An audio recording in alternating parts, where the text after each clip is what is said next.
आप देखेंगे हमारे पास जितनी भी रेशो सॉल्वेंसी होने के बाद जब हमारे पास, अच्छा ये बताइए मुझे, अब जो रेशो मैं डिस्कस करने जा रहा हूँ उनको बोलते हैं हम लोग एक्टिविटी या परफॉर्मेंस रेशोस। क्या बोलते हैं उनको? एक्टिविटी या परफॉर्मेंस रेशोस, ठीक है। एक्टिविटी या परफॉर्मेंस रेशो की जब हम बात करते हैं तो विल टॉक अबाउट देम। ये नोट्स आपके पास है ऑलरेडी, सभी के पास हो गया होगा, देखो ये वाला। और यहाँ से हमारी शुरू होती है कौन सी रेशोस? सॉल्वेंसी हम ऑलरेडी कर चुके हैं यहाँ पर, we have already done this. Capital employed ये रहा। These are the activity ratios, या क्या बोलते हैं उनको? Performance ratios. विजिबल है? कोई भी मुझे बताएगा, विमान या Kashiyan, is it visible to you? Yes. ठीक है। देखिए,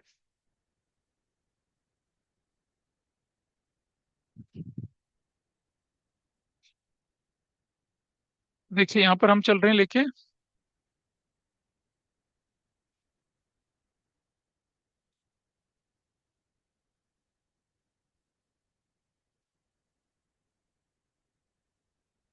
परफॉर्मेंस रेशोज जो होती हैं जहां तक, ये मुझे बताइए कि जैसे as a student if I have to talk about your performance, तो उसका पैरामीटर क्या होता है? मार्क्स। क्या एक ही सब्जेक्ट में मार्क्स, या सारे सब्जेक्ट में? सारे सब्जेक्ट में। और अगर आप, मान लिया आपके स्कूल में एग्जाम है 80 का, और 80 में से आप 2 मार्क्स लेके आ रहे हैं, तो क्या लगेगा कि आप 12th में जाने लायक हैं, या 11th में आप 1 साल और बिताएंगे? मान लें, बिल्कुल लगेगा 1 और साल बिताएंगे। ऐसा क्यों डिसाइड कर रहे हैं? और who's decide that? Authorities decide करती हैं। लेकिन जब हम बात करते हैं किसी कंपनी की, किसी फर्म की, किसी बिजनेस की, ठीक है, तो बिजनेस के केस में, फर्म के केस में, जो आपकी परफॉर्मेंस होती है, वो परफॉर्मेंस को जिन रेशो से मेजर करते हैं उन्हें परफॉर्मेंस रेशोज या एक्टिविटी रेशोज कहते हैं।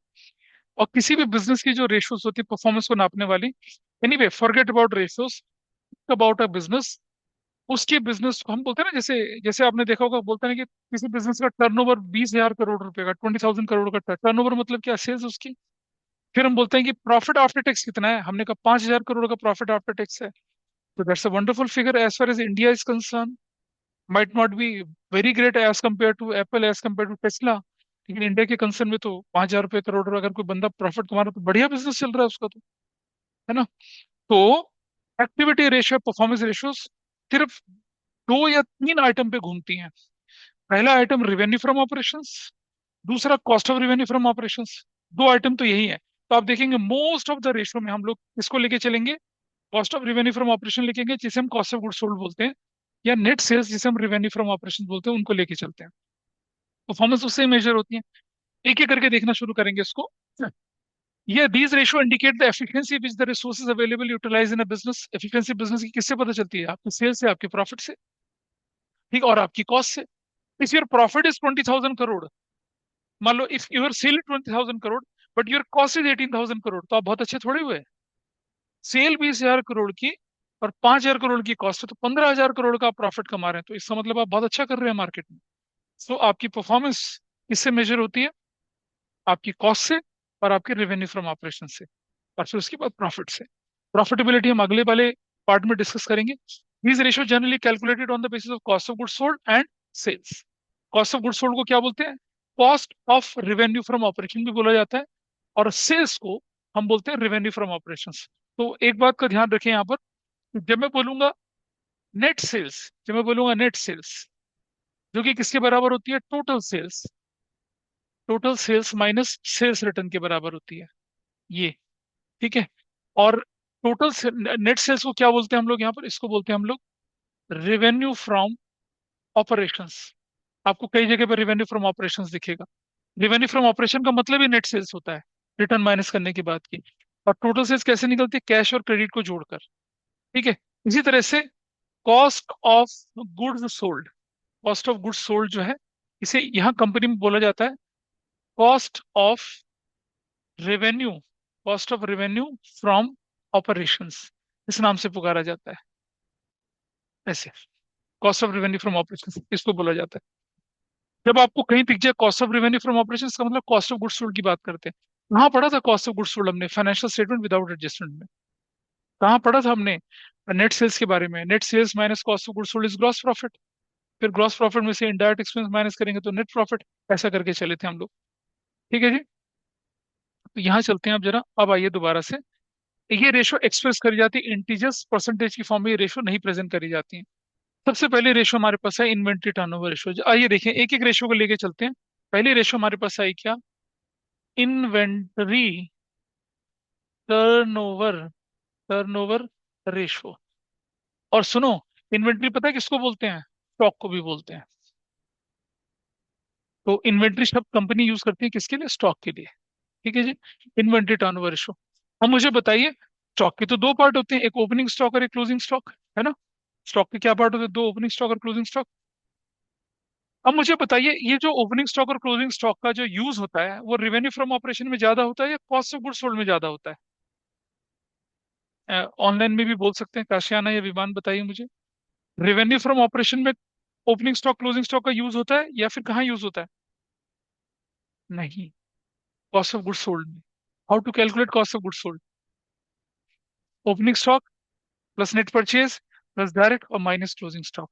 जबकि रेवेन्यू फ्रॉम ऑपरेशन क्या है? सिंपल सेल है माइनस रिटर्न। तो तो जैसे कि आपको दिख रहा है यहाँ पर, स्टॉक का comparison is more meaningful not with revenue from operation but with what? Cost of goods sold. इसका फॉर्मूला क्या बनता है? इसका फॉर्मूला बनता है cost of revenue from operations, cost of revenue from operations, और डिवाइडेड बाय किससे करते हैं इसको? इसको डिवाइड करते हैं, ध्यान से समझना। ओरिजिनल फॉर्मूला पता है क्या है? Original formula divided by stock. Original formula only divided by stock है। लेकिन क्या करें हम बिजनेस में, जब हमारे पास ओपनिंग और क्लोजिंग स्टॉक दोनों हो, तब हम लेते हैं एवरेज। तब हम क्या लेते हैं? एवरेज। तो मोस्ट ऑफ द केसेस में आपके पास क्वेश्चन में क्या दिखेगा? एवरेज दिखेगा। लेकिन ध्यान रखना, अगर आपके पास क्वेश्चन में सिर्फ स्टॉक दिखेगा तो you have to write only stock. आप ओपनिंग जीरो और स्टॉक मान के उसे, अगर आपके क्वेश्चन में कुछ ना बोले तो स्टॉक क्या मान के चलेंगे? क्लोजिंग मान के चलेंगे, ये ध्यान रखना। क्योंकि ओपनिंग स्टॉक तो पिछले साल का होता है। तो अगर सिर्फ ओपनिंग स्टॉक दिया है तो डिवाइड ओनली ओपनिंग स्टॉक। सिर्फ क्लोजिंग स्टॉक दिया है, divide by closing stock.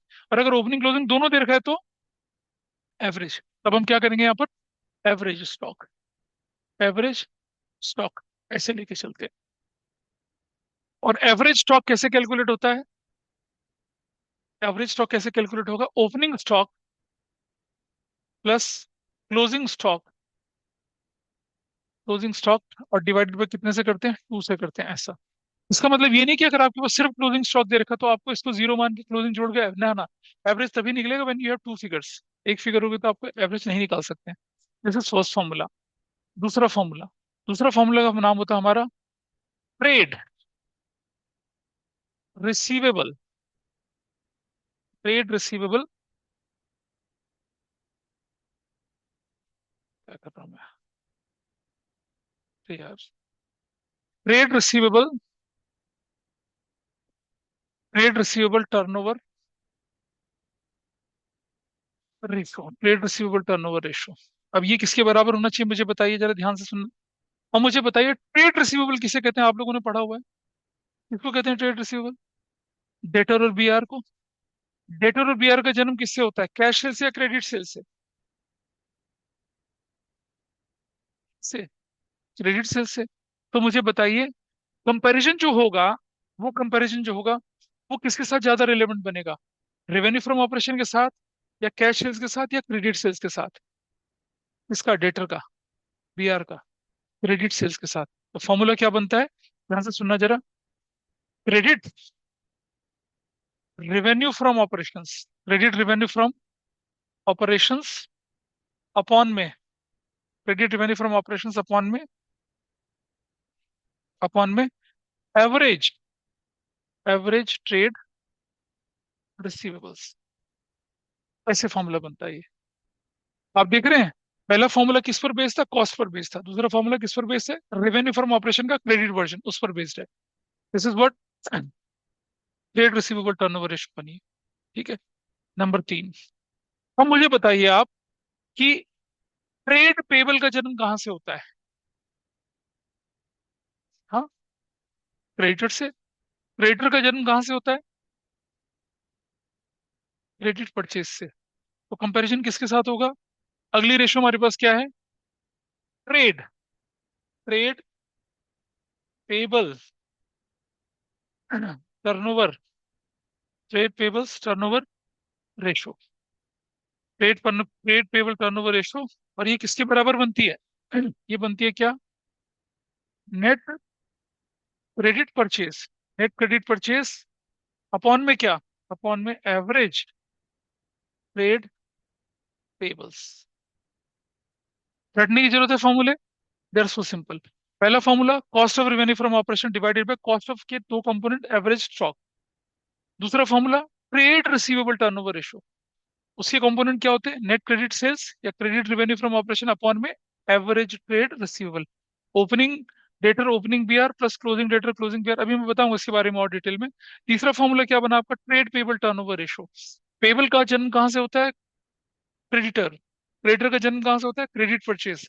Formula net credit purchase upon में एवरेज। टर्नओवर में हमेशा average, average stock, average trade receivable, average trade payable, ऐसा हम यूज करते हैं। कितने रेशो हो गए आपके सामने? 3 रेशो। अब जरा पहले इनके बारे में थोड़ा थोड़ा पढ़ लेते हैं, फिर हम आगे बढ़ेंगे, फिर बाकी रेशो। इसकी अब सबसे पहले ये इन्वेंट्री या स्टॉक टर्नओवर रेशो। ये सिग्निफिकेंस बोर्ड एग्जाम में आती है, ट्वेल्थ में जब आप सीयूटी पढ़ेंगे वहां पर। काशियाना सुनना ध्यान से, ये सिग्निफिकेंस वाला पोर्शन, इस पर पिछली बार सीयूटी, पिछले से पिछली बार सीयूटी में क्वेश्चन आता, डाउट है? कौन सा? अबे अभी थोड़ा रुक जा भाई, कुछ और कर ले अभी। ठीक है, फाइनल अकाउंट की क्वेश्चन कर बेटा, बहुत सारे बचे हैं तुम्हारे पास। फाइनेंशियल स्टेटमेंट विद एडजस्टमेंट के क्वेश्चंस करिए। 37, 38, 35, 33, 34। ये relationship between cost of good sold over a period of time with the amount of inventory, उसके साथ रिलेशनशिप दिखाती है। जितनी ज्यादा रेशो होगी उतनी अच्छी होगी आपके बिजनेस के लिए। Got it? थोड़ा आगे चलते हैं इधर। लो inventory turnover ratio reflects dull business, inefficient investments.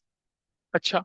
Only optimum inventory turnover ratio ensures adequate working capital and enable enterprise to earn reasonable margin। ये इसका formula cost of revenue from operations. अब एक चीज जरा समझ लेना भाई, जब हम सोल प्रोप्राइटरशिप पढ़ते तो हमारा फॉर्मूला क्या होता था? क्या होता था फॉर्मूला हमारा? Cost of goods sold opening stock plus net purchase plus direct expense minus closing stock. ठीक है जी। फिर हमने दूसरा फॉर्मूला क्या सीखा था? Net purchase plus direct expense excess of opening over closing stock, plus करके दिखाया था, बचपन में सिखाया था आपको मैंने sheet, financial statement without adjustment की जो शीट थी उसमें दिखाई थी ये चीज। फिर मैं बोलूँ net purchase plus direct expense. ठीक है। आ, या मैं बोलूँ डिक्रीज इन इन्वेंट्री। काशाना समझ पा रहे हो डिक्रीज इन इन्वेंट्री क्यों बोल रहे हैं? Hello. Yeah, it's yes, sir. It's the difference between opening stock and closing stock. हाँ, if opening is higher closing is lower, opening ज्यादा और क्लोजिंग कम है तो डिक्रीज इन इन्वेंट्री कहलाएगा ना। ओपनिंग ज्यादा क्लोजिंग कम है तो क्या बोलेंगे? Excess of opening over closing बोलेंगे। इसीलिए इसको ऐड करते हैं। तो कई बार आपको क्वेश्चन में डिक्रीज इन इन्वेंट्री भी दे रखा होता है। इसका मतलब क्या है? कि ओपनिंग ज्यादा और क्लोजिंग क्या है? कम है। This is the meaning here. फिर net purchase plus direct expense minus excess of closing over opening. If closing is more and opening is less तो आप उसे माइनस करेंगे। रीजन? मान लो opening is 10,000 and closing is 20,000, it is what? Increase in inventory. Increase हुआ ना ये तो इन्वेंट्री का। तो इंक्रीज इन इन्वेंट्री को माइनस करते हैं, एक्सेस ऑफ ओपनिंग को, क्लोजिंग ओवर ओपनिंग को क्या करते हैं? हम इसको माइनस करते हैं। ये ध्यान रखना, ये फॉर्मूले में यूज होती हैं चीजें। और नेट सेल्स में से अगर ग्रॉस प्रॉफिट माइनस कर दें, ठीक है, तो भी कॉस्ट ऑफ गुड्स सोल्ड निकल आएगा। या नेट सेल्स में अगर ग्रॉस लॉस जोड़ दें तो भी क्या निकलेगा? कॉस्ट ऑफ गुड्स सोल्ड निकलता है। ये कौन सा तरीका था? सोल प्रोप्राइटरशिप का। But when you talk about company, company की जब आप बात करते हैं तब ये तरीका नहीं लगता है भाई। कंपनी के केस में आप ये तरीका नहीं फॉलो कर सकते। कंपनी के केस में ये तरीका लगता है। कॉस्ट ऑफ मटेरियल कंज्यूम आपके पास क्वेश्चन में गिवन होगा। Purchase of stock in trade question में गिवन होगा। Change in inventory of finish goods work in progress stock in trade given होगा। एम्प्लॉय बेनिफिट एक्सपेंस और अदर एक्सपेंसेस। इनको मिला के हम क्या बनाते हैं? अब आप बोलेंगे यार ये सब कहाँ दिखेगा हमें? होल्ड करिए, देखो मैं दिखाता हूँ ये सब कहाँ दिखेगा।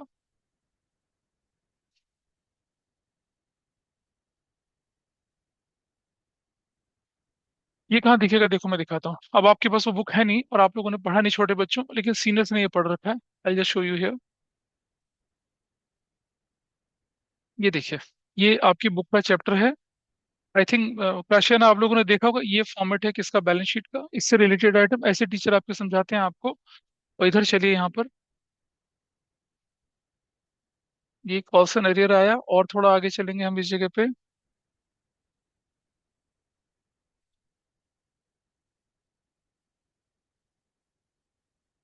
यहाँ जब हम इसको पढ़ते हैं, जब हम 3 चैप्टर पढ़ते हैं ना बेटा, तब जाके हम रेशियो एनालिसिस करने के लायक बनते हैं। और चलिए थोड़ा सा आगे। एसेट्स खत्म हो गया। देन वी हैव टू, और फिर आता है हमारे पास vehicles, this is done. Expenses नहीं, ये भी नहीं है।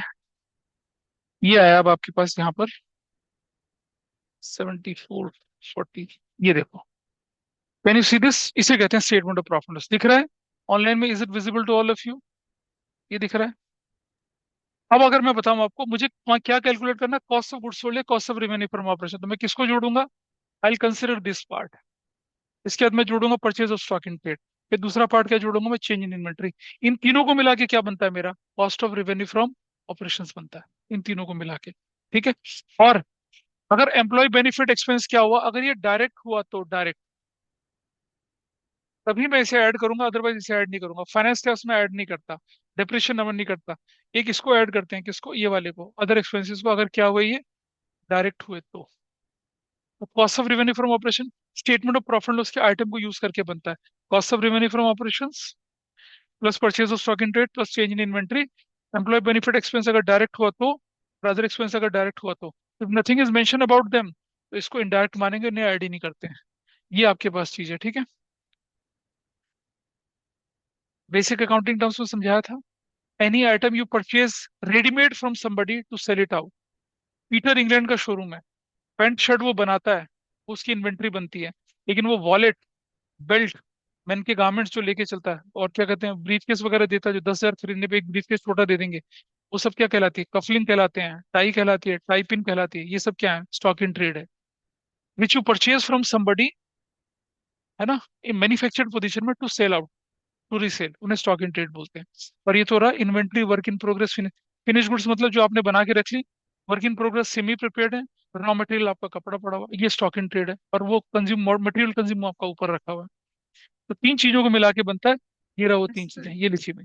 हाँ बोलिए। सर हाँ बोलो। Sir change in purchase of stock in trade है and then changes in stock in trade है, तो कहाँ लिखा एक ना तरीके ना से ना वो ना, डबल कहाँ इफेक्ट लिखा? जाएगा। पहले रुक जा, पहले बता कहाँ लिखा change in stock in trade. Sir changes in inventory, finish good, work in progress and stock in trade, हाँ तो रुक फिर जा, वो लास्ट में रुक जा, स्टॉक रुक इन जा, ट्रेड भी तो है। रुक जा, होल्ड कर। ये आपके पास है, ये वाला, ये आपके पास, ये दिख रही है statement of profit loss, can you see हाँ दिस? जी, हाँ जी, हाँ जी। इसमें कॉस्ट ऑफ मटेरियल कंज्यूम आपको पता चल रहा है। हम्म। स्टॉक इन ट्रेड जो आपने बना बनाया खरीद लिया वो है। हाँ। ठीक है। Change in inventory of finish goods, work in progress, और किसका? स्टॉक इन ट्रेड का। हम्म। एक बात समझना, मेरे पास था ओपनिंग स्टॉक, मेरे पास था क्लोजिंग स्टॉक। ठीक है। ये पिछले साल था, ये इस साल था मेरे पास। ठीक। ओपनिंग और क्लोजिंग का डिफरेंस मैं यहाँ लेके चलता हूँ, और ड्यूरिंग द जो परचेज किया उसे मैं यहाँ लेके चलता हूँ। हेलो। हेलो, हाँ बट सर हाँ वो फिर भी हाँ। डबल इफेक्ट तो आएगा ना, अगर जो मेरा क्लोजिंग स्टॉक है उसमें मेरे परचेजेस ऐड ही तो होंगे। ये क्या दिख रहा है आपको? किसने बना के दिया आपको ये? हेलो। हेलो, हाँ। यहाँ ये किसने बना के दिया आपको? किसका नाम लिखा हुआ ऊपर? पढ़िए जरा, किसने लिखा हुआ है? किसका नाम लिखा हुआ है? देखिए यहाँ पर, statement of companies profit, act part 2000। 2 schedule 3 companies act 2013 it follows. वो कहता है कि revenue from operation other income रखिए। वो कहता है कॉस्ट ऑफ मटेरियल कंज्यूम को अलग रखिए। है। हम्म। क्यों? हम्म। तो फिर आता क्यों है बेटा? ठीक है बेटा, तू जा, मैं तेरा बात करूंगा तुझसे। Purchase of stock in trade दिख रहा है, कॉस्ट ऑफ मटेरियल कंज्यूम, ये रॉ मटेरियल आपने कंज्यूम किया। ऐसे में तो रॉ मटेरियल यहाँ भी आ रहा है। हाँ जी। हाँ, नहीं आ मेक रहा ना रॉ सेंस। मटेरियल, कहाँ आ रहे हैं? रॉ मटेरियल यहाँ नहीं आ रहा, नहीं आ रहा। कहाँ है ना? यहाँ change in inventory finish goods की बोली है, वर्क इन प्रोग्रेस की बोली है, और स्टॉक इन ट्रेड की बोली है। इसने मटेरियल को बिल्कुल अलग से कर दिया। तुमने वैसे ही ये क्लासेस मिस करी थी। इससे पहले हमने एक और चीज समझाई थी। कॉस्ट ऑफ मटेरियल कंज्यूम कैसे निकलता है पता है? Opening stock of raw material plus purchase of raw material minus closing stock of raw material, तब जाके ये बनता है कॉस्ट ऑफ मटेरियल कंज्यूम। तो समझो जरा, जब हम इसको लिखते हैं, इस वाले पार्ट को लिखते हैं, तो will write opening stock of raw material plus purchase of raw material और minus closing stock of raw material. ठीक है। तो बेटा ओपनिंग और क्लोजिंग चेंज इन इन्वेंटरी, इसका तो इसी में यूज हो गया ना, इसलिए यहाँ नहीं दिखा। ओ, ओके ओके, गॉट ठीक इट है। Got it. अच्छा अच्छा, रुक जा, अभी हाँ गॉट जी। इट नहीं हुआ। अब purchase of stock in trade, आपने स्टॉक इन ट्रेड तो क्या है कि ना आपका इसका, देखिए, ये जो स्टॉक इन ट्रेड है, ये बना बनाया सामान आपने बाहर से खरीदा। आपका आप क्या पैंट और शर्ट बेचते हैं? आपने जो कफलिंग होता है जो कि मेटल का होता है वो थोड़ी बनाओगे आप, वो तो बाहर से खरीद लोगे। लेदर के वॉलेट होते हैं वो थोड़ी मैन्युफैक्चर करते हो, बाहर से खरीदते हो आप तो उसको। बेल्ट लेदर की वो थोड़ी बनाते हो मैंने, वो तो बाहर से खरीदते हो। This is your stock. ये बना बनाया आता है, आता है बना बनाया। ठीक है जी, आएगा बना बनाया। ये आपके पास क्या आएगा, आप परचेज करेंगे तो आपने purchase in stock in trade यहाँ डाल दिया, डाल दिया। वैसे ही सुनोगे, यस और नो? हाँ हाँ, यस अब यस। आपके पास क्या बचा? अब आपके पास क्या बची? फिनिश गुड्स बची, वर्क इन प्रोग्रेस बचा। क्योंकि देखो मटेरियल कंज्यूम था वो तो आपने यहाँ डाल दिया, रॉ मटेरियल आपने यहाँ डाल दिया। फिनिश गुड्स और सेमी फिनिश गुड्स को आपने यहाँ रखा, रखा। और जो उनमें होने वाले चेंजेस थे, वो चेंजेस, ओपनिंग और क्लोजिंग का डिफरेंस, चाहे फिनिश गुड्स का, चाहे वर्क इन प्रोग्रेस का, चाहे स्टॉक इन ट्रेड का, उन तीनों को इस कैटेगरी में रखा। इसमें होने वाला डिफरेंस इसी के अंदर एडजस्ट हुआ।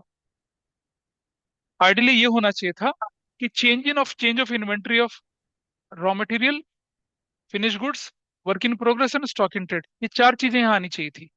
ठीक है, लेकिन चार में से एक चीज, opening stock of raw material और closing stock of raw material consume, वो यहाँ कॉस्ट ऑफ मटेरियल कंज्यूम में लग जाता है। फिर purchase of stock in trade बचा आपके पास। ठीक है, अब जो मटेरियल आपने खरीदा था वो तीन फॉर्म में होता है, या तो फिनिश गुड्स की फॉर्म में होगा, या वो वर्क इन प्रोग्रेस की फॉर्म में होगा, या रॉ मटेरियल की फॉर्म में होगा। रॉ मटेरियल वाला आपने रॉ मटेरियल में एडजस्ट कर दिया। ठीक है, जो बच गया फिनिश गुड्स और वर्क इन प्रोग्रेस उसे आपने यहाँ लगा दिया। फिर आपने उठाया purchase of stock in trade, और जो स्टॉक इन ट्रेड का जो डिफरेंस था इंक्रीज डिक्रीज वाला, वो आपने यहाँ रखा। इस तरह से ये जाके कंप्रिहेंसिव चीजें पूरी हुई हैं। और उससे ऊपर क्या है, this is mention as per the law, तो उसके अंदर हमारा मॉडिफिकेशन नहीं चलेगा और डुप्लीकेशन नहीं हो रहा है। अंडरस्टूड? यस सर, थैंक तो तीन चीजों को जोड़ेंगे तो क्या निकल आएगा आपके पास? Here is your explanation. ये तीन चीजों को जोड़ेंगे, और ये कब डालना है? अगर डायरेक्ट हो तो। और डायरेक्ट इनडायरेक्ट डिफरेंस आप लोग समझते हैं। If it is relevant to factory, if it is relevant to factory, otherwise not. तो जनरली ये दो चीजें आपकी इस्तेमाल नहीं होती हैं, ये वाली, तो इनको नहीं लिखते हैं। लेकिन ये तीन चीजों के साथ चलता है। अगर डायरेक्ट लिखा तो हम उसका हिसाब करेंगे। ड्राइंग मत बनाओ अर्णव, यहाँ ध्यान दीजिए। ये तुम्हारे काम की चीज भी है, अभी तुमने वो चीज पढ़ी नहीं ना, इससे तुम्हें डाउट नहीं आ रहा है। अब ये तो अनफॉर्चुनेट है कि सीधा हम तीसरे चैप्टर पे चौथे चैप्टर पे कूदे हैं, पहले उसको पढ़े बिना। चलिए और आगे चलते हैं। कॉस्ट ऑफ गुड्स सोल्ड के फॉर्मूले सारे देखें।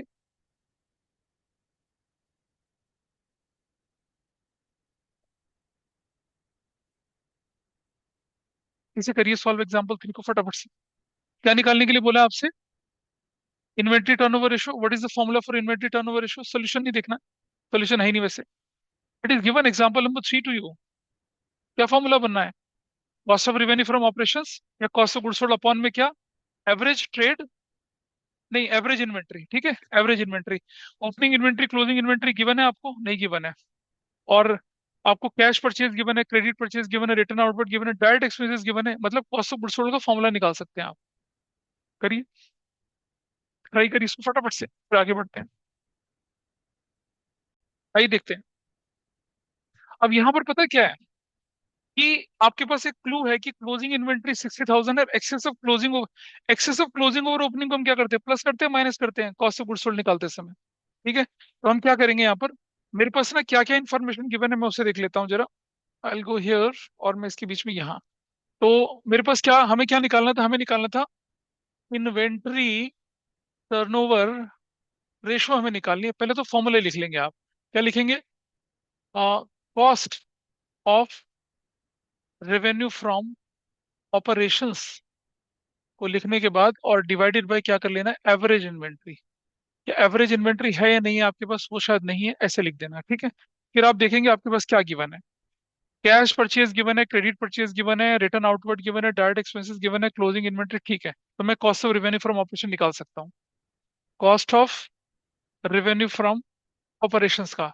पर आपके पास जो आइटम गिवन है वो कॉस्ट ऑफ गुड्स सोल्ड वाले गिवन है, तो मैं लिख सकता हूँ उनको यहाँ पर। कैसे निकलेगा ये देखिए। L right, L right, net purchases, याद है फॉर्मूला? नेट परचेजेस प्लस मैं लिखूंगा डायरेक्ट एक्सपेंसेस, माइनस करूंगा क्या? Excess of, excess of closing inventory over opening inventory, ऐसे करूंगा मैं। तो बताइए मेरे पास what is net purchases given to me? Net purchase कितने की गिवन है मेरे पास? देखिए यहाँ पे नेट परचेज हमारे पास, देखो ध्यान से सुनना। कैश परचेज कितने की, 1 लाख, क्रेडिट परचेज 60, 160 माइनस 20 कर दूंगा तो 140, नेट परचेज हो गया मेरे पास 140,000 का। ठीक है, प्लस डायरेक्ट एक्सपेंसेस की वैल्यू कितनी की बने मेरे पास, डायरेक्ट एक्सपेंसेस 30,000 रुपीज के हैं, तो हमने लिख दिया 30,000, और minus excess of opening over closing कितने का है, 20,000 का, ये भी माइनस कर दिया हम लोगों ने यहाँ पर। What value I got here, 150 मुझे मिल गया यहाँ पर। ठीक है, और मेरे पास एवरेज नहीं मालूम अभी मुझे, लेकिन एक क्लू है हमारे पास, क्या, excess of opening over closing inventory कितना है, opening excess of closing opening से कितना ज्यादा है, लेट ओपनिंग इन्वेंट्री बराबर कितनी है, एक्स। ठीक है जी, आ, नहीं हमारे पास क्वेश्चन में कोई इन्वेंट्री गिवन है, कौन सी गिवन है, क्लोजिंग गिवन है यार, फिर तो आसान हो गया क्वेश्चन, फिर तो कोई दिक्कत नहीं, एक्स मानने की जरूरत नहीं है। हम क्या करेंगे, closing inventory minus opening inventory बराबर कितना दे रखा है क्वेश्चन में,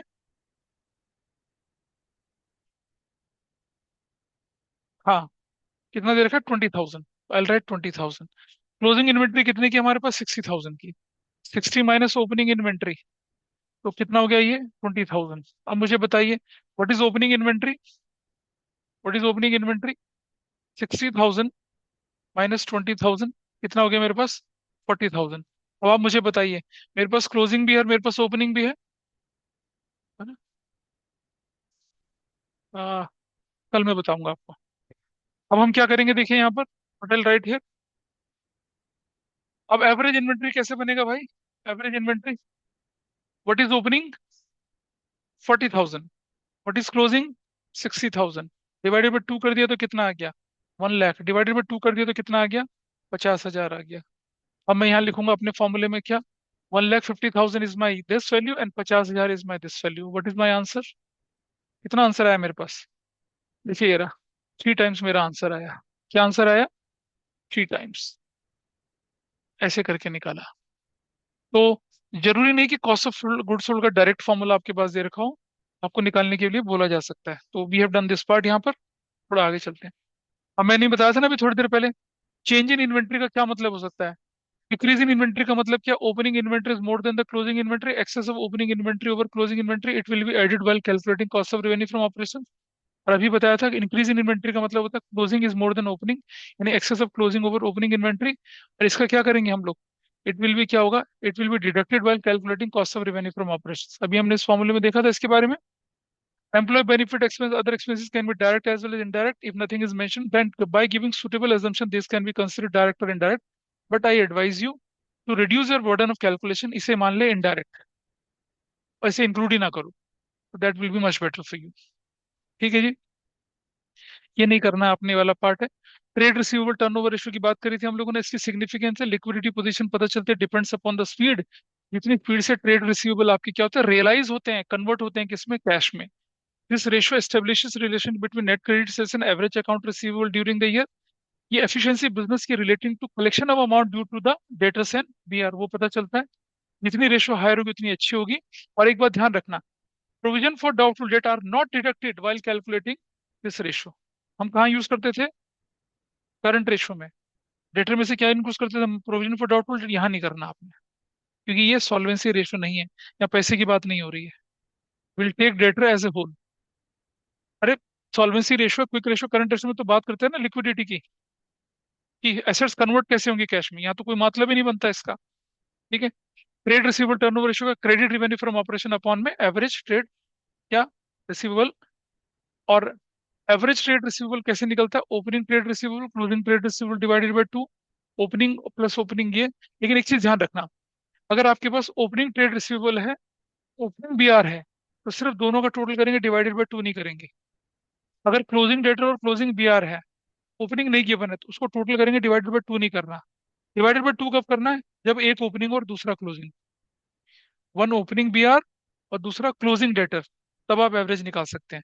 लेकिन ओपनिंग डेटर और opening BR no average, closing debtor closing BR no average, ऐसा करके चलते हैं। ठीक है, ट्रेड रिसीवेबल टर्नओवर रेशियो का फॉर्मूला आपके सामने आया, ये आपके सामने दिख रहा है। Calculate average amount receivable from the following information, debtor opening debtor closing है, आपने निकाल दिया एवरेज ट्रेड रिसीवेबल, कोई इतना मुश्किल काम नहीं था। मजेदार काम यहाँ आता है, ये लो, इसे करो सॉल्व जरा, करिए इसे solve. Calculate average account receivable from the year 23-24 and 24-25 from the following information. Average trade receivable 23-24 के भी निकालने, एवरेज ट्रेड रिसीवेबल 24-25 के भी निकालने, फटाफट से निकालिए। करो सॉल्यूशन मत देखना, सॉल्यूशन मैंने नोट्स में गिवन है, but don't see the solution. निकालिए कैसे निकालना है। हाँ जी, देखिए कैसे। सबसे पहले मैं लेके चल रहा हूँ आपके सामने कौन सा ईयर, 2002, 4 एंड 25। ठीक है, ये रहा, ये वाला फाइनेंशियल ईयर, ये वाला फाइनेंशियल ईयर। ठीक है, इस फाइनेंशियल ईयर का क्लोजिंग स्टॉक ये रहा, ओपनिंग ये रहा, है ना, मतलब opening B R and closing B R. तो मैं बोलूँ तो क्या निकालने के लिए बोला मुझे, एवरेज ट्रेड रिसीवेबल कैसे निकलेगा जरा देखिए। What is opening, 1,50,000। What is closing यहाँ पर, 260। ठीक है, डिवाइडेड बाई टू कितना हो गया बताइए वैल्यू, 2 और 1 3 1 4,10,000 डिवाइडेड बाई टू कितना हो गया, 2,05,000। I think this is fine with you, correct, कोई दिक्कत नहीं है।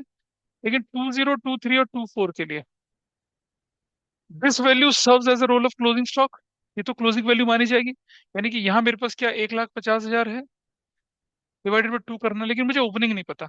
लेकिन नीचे क्लू है कि 31st 2024 में debtor and B R increase by 10,000। ये जो वैल्यू है 150, it is 10,000 more than the previous years की वैल्यू। तो व्हाट इज प्रीवियस ईयर की वैल्यू, 140। हाँ है ना, दिस 150 इज व्हाट, पिछले साल से 10,000 ज्यादा है। तो पिछले साल क्या थी, 10,000 कम थी। What is the combined total, 150। तो पिछले साल का टोटल कितना रहा होगा, 140। 140 और 150 कितना होता है, 290। 290 को आधा करूंगा तो कितना बनता है, 145। दिस इज योर आंसर, ये देखिए रहा, दैट्स योर आंसर। बेबा एक मेरी बात सुनो जरा, 31 मार्च 2024 जो है वो इस साल के लिए ओपनिंग है ना, 24 के लिए तो क्लोजिंग ही है। क्यों नहीं मान सकते क्या, अगर ये क्लोजिंग स्टॉक है इस साल का, तो एक दिन बाद ये ओपनिंग स्टॉक बनेगा ना अगले साल का। दूसरा पार्ट देखिए आपके पास, अगर आपके क्वेश्चन में एक लाइन लिखी रहती कि it is increase by 10,000 each, इसका मतलब क्या होता, हाँ तब 130 लेके चलते हैं। 10,000 ईच मतलब डेटर भी 10 से बड़ा और बी आर भी 10 से बड़ा, टोटल इंक्रीज कितने का, और 20 का, 150 और 130, फिर 130 लेके चलते, तब आपका आंसर अलग से बदलता। ठीक है जी, दिस पार्ट इज ओके, इसका ध्यान रखना। यही यही क्वेश्चन एक बार डीपीएस वालों के प्री बोर्ड के पेपर में 3 नंबर का आया था लास्ट ईयर, गलत कर गए वो लोग। कितना आसान है। ठीक है, ध्यान रखना, एवरेज से रिलेटेड। क्रेडिट टर्नओवर रेशियो का फॉर्मूला बताया था आपको, सिग्निफिकेंस क्या होती है, credit purchase and average accounts payable during the year. ये शो करता है फ्रीक्वेंसी या speed with in which you are paying off your debts, आपने क्रेडिटर को कितना जल्दी आप पे करते हैं। हायर रेशियो बेटर होगी, और this high ratio indicate the enterprise is not availing full credit period, मतलब ज्यादा क्रेडिट में नहीं चल रहे हैं, आपका काम आराम से चल रहा है। लो रेशियो और लॉन्गर पेमेंट पीरियड का मतलब है कि आप क्या करते हैं, लोगों की उधारी दे रहे हैं, मार्केट में आपकी क्रेडिबिलिटी खराब होगी, लोग आपको टाइम पे फिर उधारी नहीं देंगे, फिर आपको क्या होगा, लिक्विडिटी क्रंच भी झेलना पड़ेगा, स्टॉक का आपको क्या झेलना पड़ेगा, शॉर्टेज झेलना पड़ेगा। नेट क्रेडिट परचेज अपॉन में एवरेज ट्रेड पेबल कैसे निकलता है हमने बता दिया, दिस फॉर्मूला इज डन। चलिए, ये वाले को ना मैं थोड़ी देर में डिस्कस करूंगा, अभी डिस्कस नहीं करूंगा ये वाले का। और अभी पिछले साल सीयूटी में तुम अगले साल जाओगे, रशियन लास्ट ईयर इसी पर 2 क्वेश्चन बने थे, 5-5 नंबर के, 10 नंबर का क्वेश्चन आया था सीयूटी में। अभी मैं डिस्कस करूंगा इसको अभी।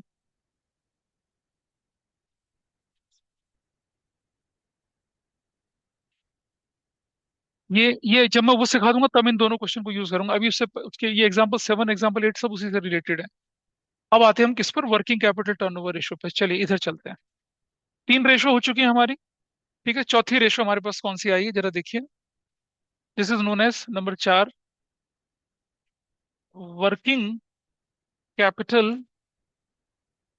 Turnover ratio, working capital turnover ratio. अच्छा जी, अब मुझे बताइए वर्किंग कैपिटल किसे कहते हैं भाई, तुम लोग बताओ। Current assets minus current liability. What is the purpose of working capital, ठीक है जी। Kashiyana, can you tell me what is the purpose of working capital in the business. It's used to चलो, cover the expenses of day-to-day हाँ, cover the operations. Expenses नहीं, उसके अलावा working capital का जो प्राइमरी पर्पस होता है, टू जनरेट रेवेन्यू। आप परचेज कर रहे हो, रॉ मटेरियल दे रहे हो, सैलरी दे रहे हो वर्कर की, इलेक्ट्रिसिटी बिजली पानी का खर्चा कर रहे हो, प्रोडक्शन कर रहे हो, प्रोडक्शन के बाद क्या होगा, बेचोगे ना उसे, तो जनरेशन ऑफ सेल्स होता है। तो वर्किंग कैपिटल का कंपैरिजन किसके साथ ज्यादा अच्छा बनता है? रेवेन्यू फ्रॉम ऑपरेशंस, ठीक है, रेवेन्यू फ्रॉम ऑपरेशंस अपॉन में क्या होता है बताइए, अपॉन में क्या? Working capital. यहाँ एवरेज नहीं लगाते हैं, क्या लिखते हैं? आप देख रहे हैं, अभी हमने कितनी रेशो डिस्कस कर ली? 4 ratio. And just see here, चारों की चारों रेशो में क्या क्या हमने यूज करा है, क्या क्या चीजें यूज करी हैं, देखो जरा। हमने यूज करा cost of revenue from operation पहले वाले में, दूसरे में हमने क्या यूज किया? क्रेडिट रेवेन्यू फ्रॉम ऑपरेशन, तीसरे में क्या करा? क्रेडिट परचेज करा, चौथे में क्या यूज कर रहा है? Revenue from operation. Revenue from operation upon में क्या लिखते हैं? Working capital. कहाँ से कहाँ से आ गया कैपिटल एम्प्लॉयड यहाँ पर? कहाँ से आ गया? नेट एसेट्स होता है, नेट सेल्स थोड़ी होता है वो। जसविन कहाँ की चीज कहाँ मिला रही हो? This is fine. क्या है फॉर्मूला आपका? देखिए, see revenue from operation upon में क्या? Working capital. क्या होता है यहाँ पर? This ratio reveals the efficiency working capital being utilised in making earning revenue from the operations. Working capital को कितना अच्छे से इस्तेमाल कर रहे हैं, क्या क्या जनरेट करने के लिए? सेल्स जनरेट करने के लिए। This is how it goes. और higher working capital shows efficient use, very high working capital dangerous होती है। बहुत ज्यादा कोई भी चीज होगी that is not too good. ये सिचुएशन है where the business activities are carried out with too little working capital. Low working capital ratio indicate करते हैं कि under utilization of working capital. वैसे ये वाला रेशियो आपको यूज नहीं करना है, बी कॉमर्स में यूज होता है। ठीक है जी। अच्छा, ये कौन सी रेशियो हुई है आपकी? नंबर 4। नंबर 5 रेशियो देखिए, बड़ी मजेदार रेशियो है नंबर 5। इसको ऊपर करते हैं हम, नंबर 5 रेशियो लेके चलते हैं। नंबर 5 रेशियो हमारे पास कौन सी है? वो है fix assets. Fix assets turnover ratio. क्या है? Fix assets turnover ratio. Fix assets turnover ratio. और इसका फॉर्मूला क्या बनता है? अब मुझे बताइए, what is the use of fix assets in the business? क्या? प्लांट, लैंड, बिल्डिंग, मशीनरी का क्या यूज है? प्रोडक्शन। प्रोडक्शन। अच्छा, मशीनरी क्या यूज करोगे? प्रोडक्शन। प्रोडक्शन का अल्टीमेट यूज क्या होता है? बेचना। बेचने के बाद क्या निकलता है? सेल। तो इन सब का यूज क्या होता है? रेवेन्यू जनरेशन में दे हेल्प यू आउट। क्यों?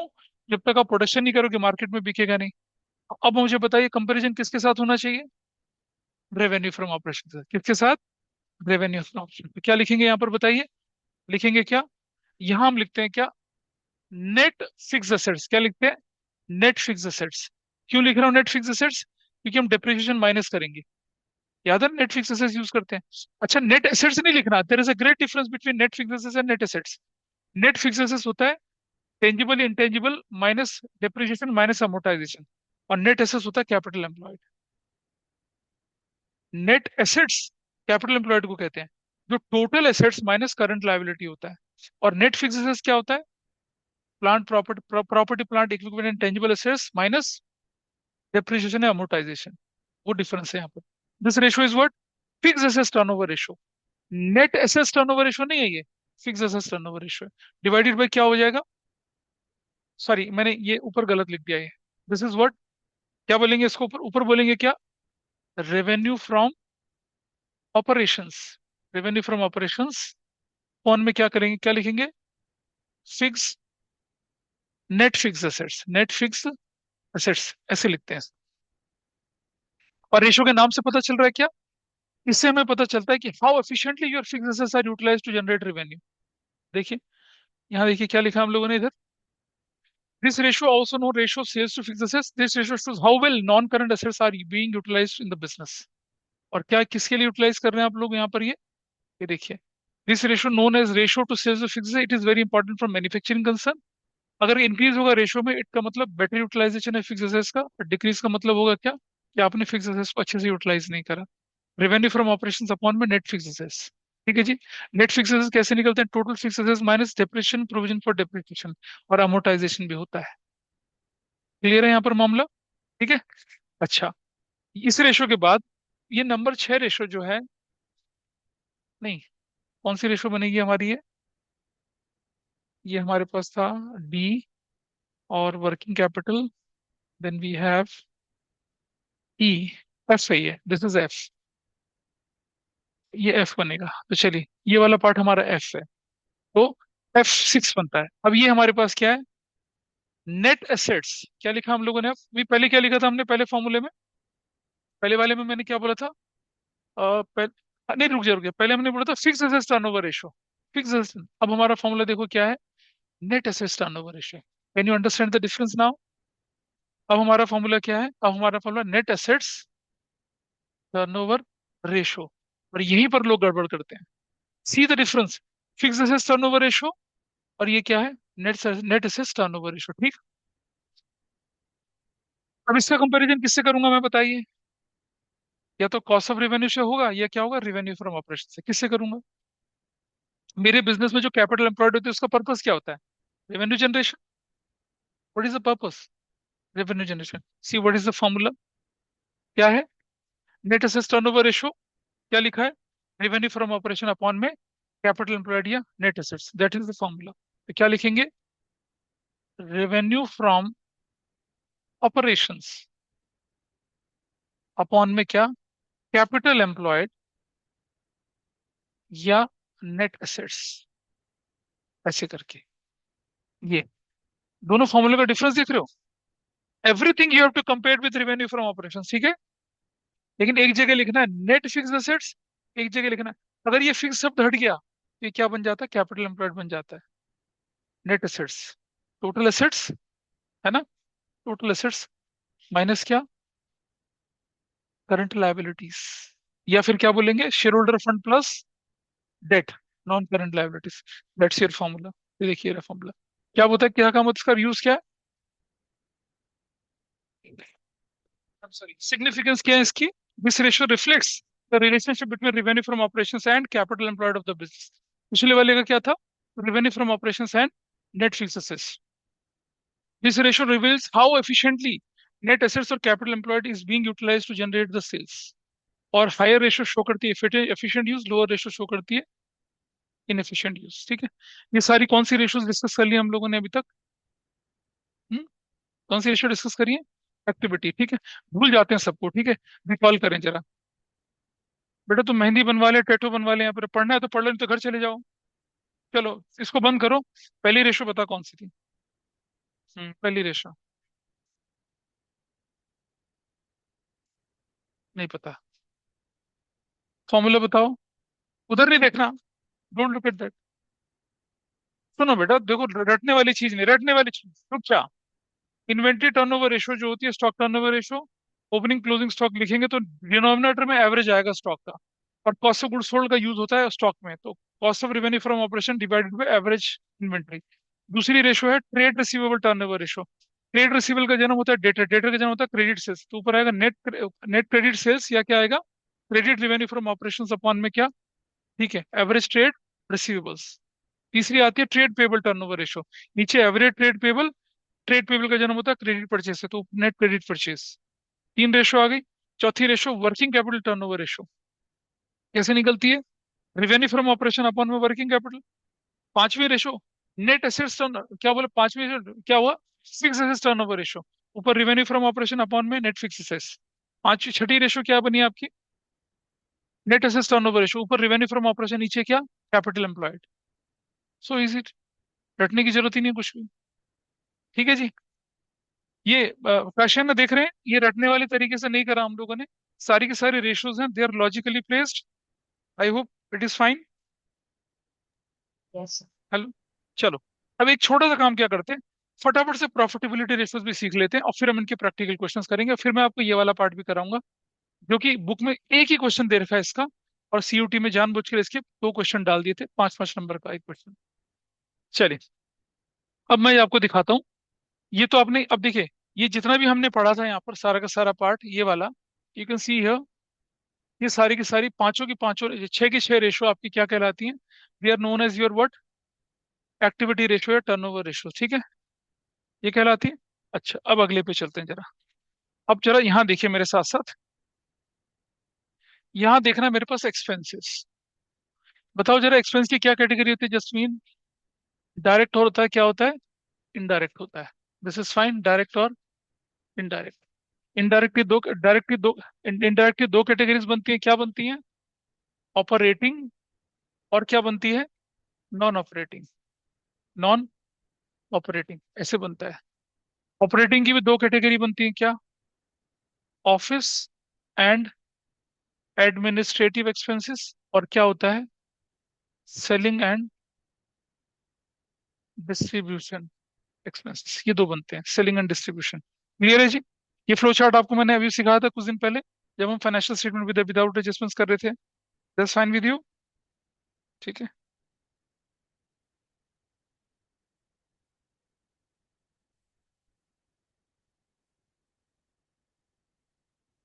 This is fine.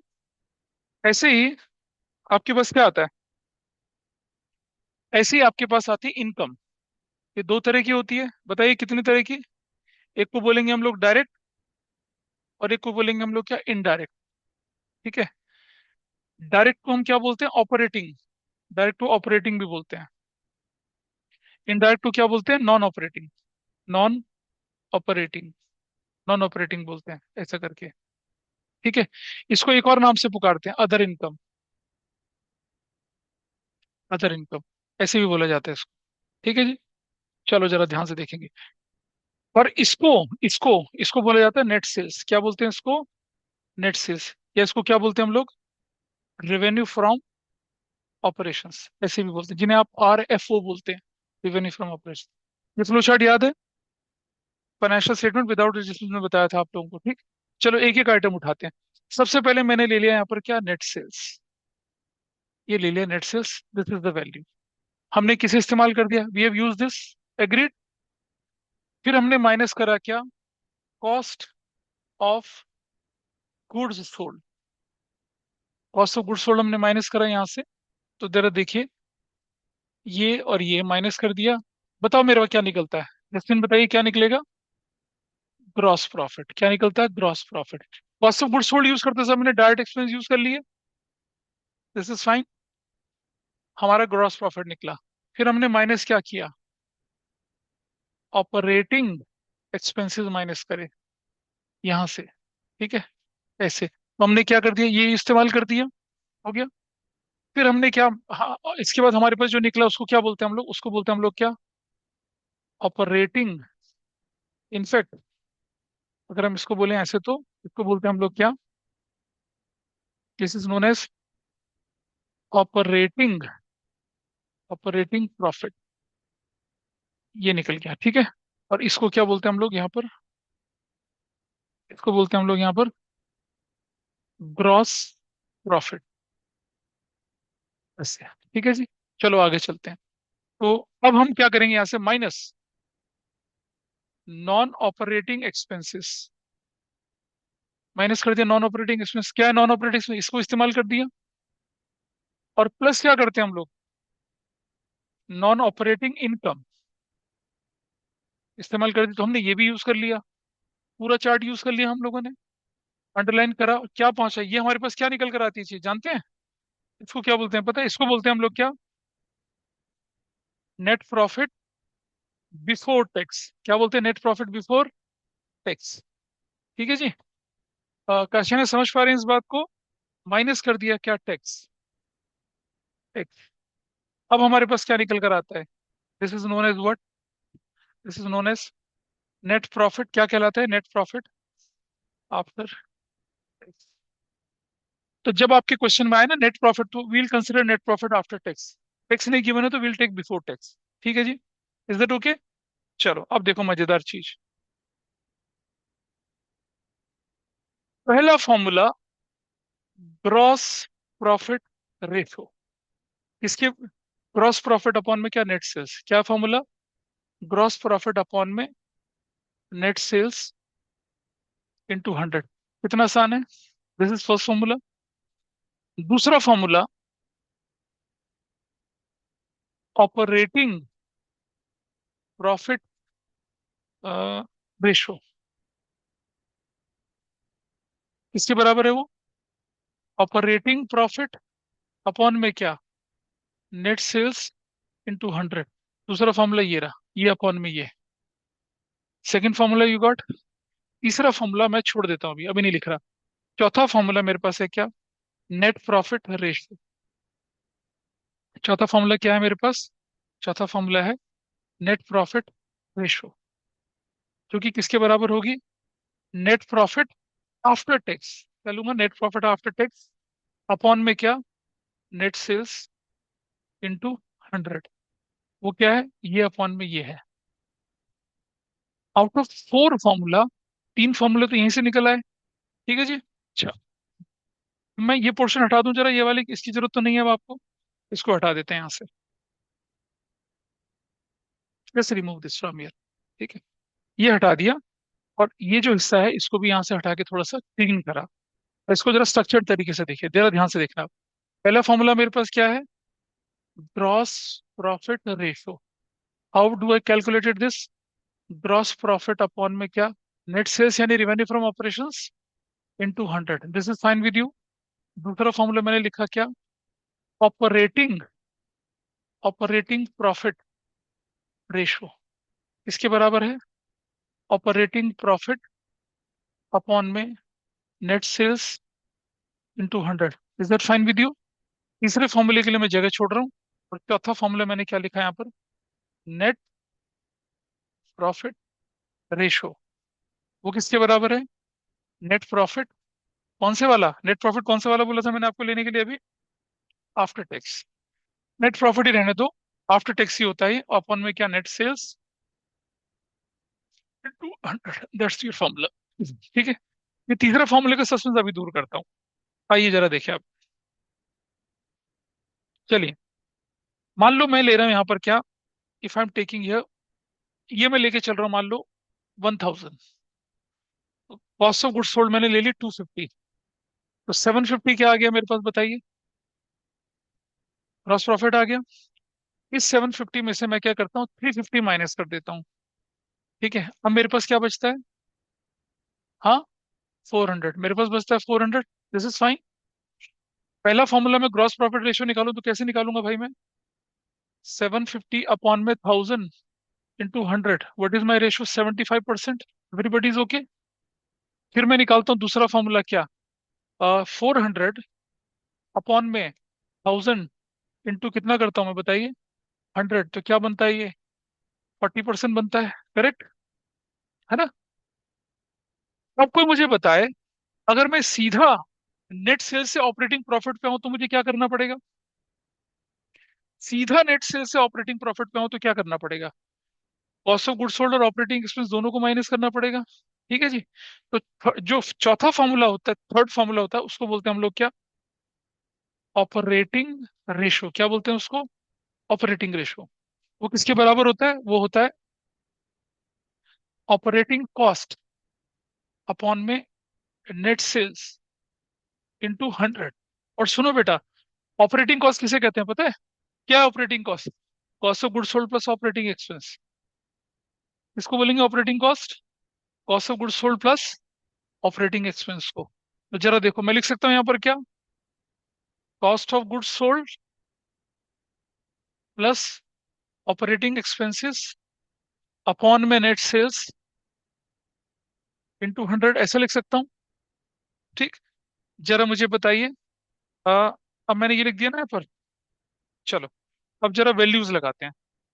What is your cost of goods sold, 250, agree करते हो। What is your operating expense कितने का, 350, एग्री करते हो। डिवाइडेड में कितना, 1000 इंटू करा 100, क्या वैल्यू निकल कर आई, 600 अपॉन में 1000 इंटू 100, क्या निकल कर आया, 60%।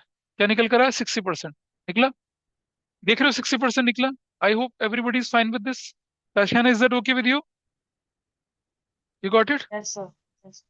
इससे एक बड़ा ही यूनिक सा कॉम्बिनेशन निकलता है क्या, कि अगर मैं बोलूं operating profit plus operating profit, अगर मैं ऐसा बोलूं क्या, operating profit ratio plus operating ratio, वो किसके बराबर होता है, 100% के बराबर। प्रूव करें। What is your operating profit ratio, कितनी थी operating profit ratio, see there, operating profit ratio कितनी है, 40%। और ऑपरेटिंग रेशो कितनी है, 60%। तो दोनों का टोटल कितना होता है, 100%। एक बार बोर्ड के पेपर में क्वेश्चन आया, operating ratio 67.33, calculate operating profit ratio, कैसे निकलेगी? 100 - 67.33, ये आपका ये रिलेशनशिप होता है। तो लोग रटते हैं इस रिलेशनशिप को, but you can see it is totally logically placed. चार रेशियो सीख लिया आपने, कौन सी? ऑपरेटिंग, क्या ग्रॉस प्रॉफिट अपॉन में net sales is gross profit ratio. Operating profit upon में नेट सेल्स क्या हो गया? Operating profit ratio. Operating ratio किसके बराबर होती है? ऑपरेटिंग कॉस्ट अपॉन में net sales. But don't write operating cost, सीधा लिखो cost of goods sold plus operating expense upon में net sales. Cost of goods sold plus operating expense divided by net sales.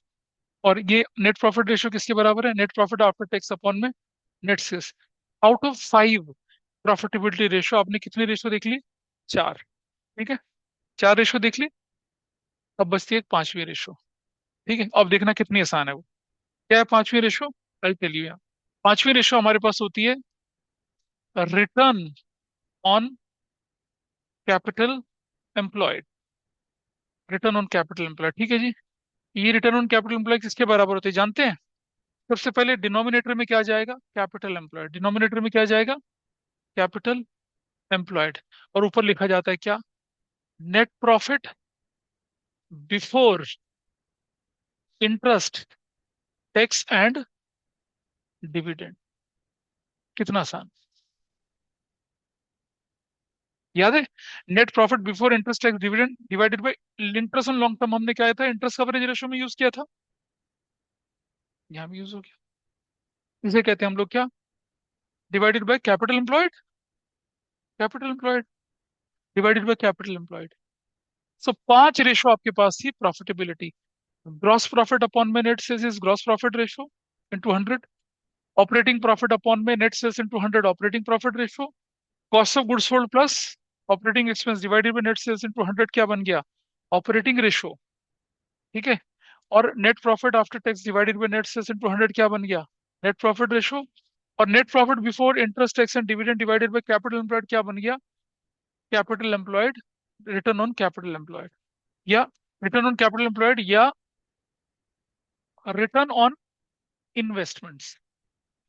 Return on investments भी बोलते हैं इसको, ROI बोलते हैं। कहते हैं ना आरओआई कितना है, आरओआई ऐसा निकलता है। हाँ, अरे भैया तुम्हारी कैपिटल एम्प्लॉयड से प्रॉफिट कितना निकला, किसे बोलते हैं? बोलते हैं ना किसी प्रोजेक्ट की आरओआई क्या है। कैसे निकलती है आरओआई? ऐसे निकलती है आरओआई।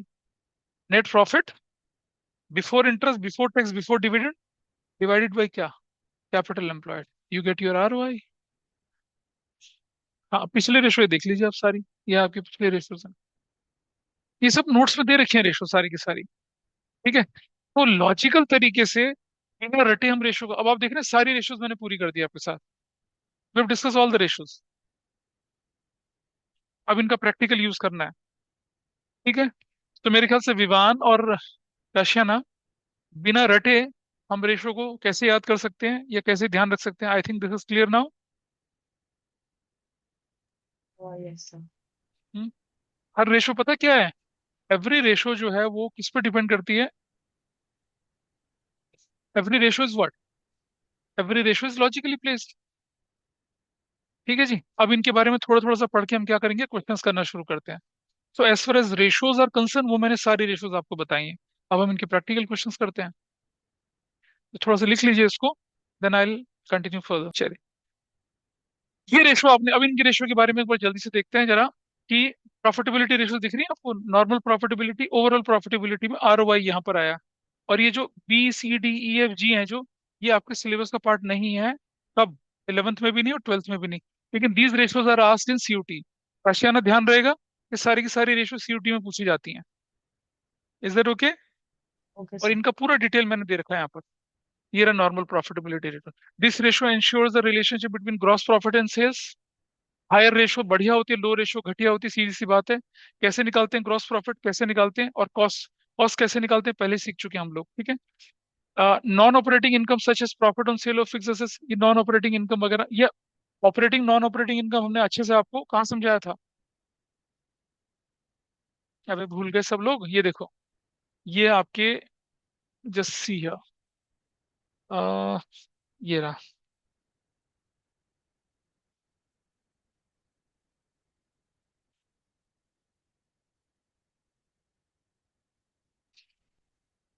याद आ रहा है कुछ?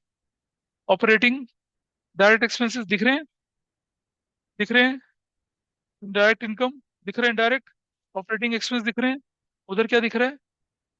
उधर नॉन ऑपरेटिंग एक्सपेंस। इधर क्या दिख रहा है? नॉन ऑपरेटिंग इनकम दिख रही है ना? सारे डिटेल में डिस्कस कर रहे थे आपके साथ। बोलो तो। इसीलिए कहा 11th जो है उसको पढ़ना जरूरी है। 12th रेशियो एनालिसिस में पढ़ रहे हैं इसको, कैश फ्लो में भी पढ़ेंगे इसको। It is two important from your 12th point of view. अब 11th का बेस खराब करके चलोगे तो कैसे काम बनेगा? तो नॉन ऑपरेटिंग एक्सपेंस के बारे में छुटका सा बताया हुआ, जो कि हमने क्या कर रखा है, ऑलरेडी डिस्कस किया था आपके साथ। ऑपरेटिंग रेशियो कैसे निकलती है?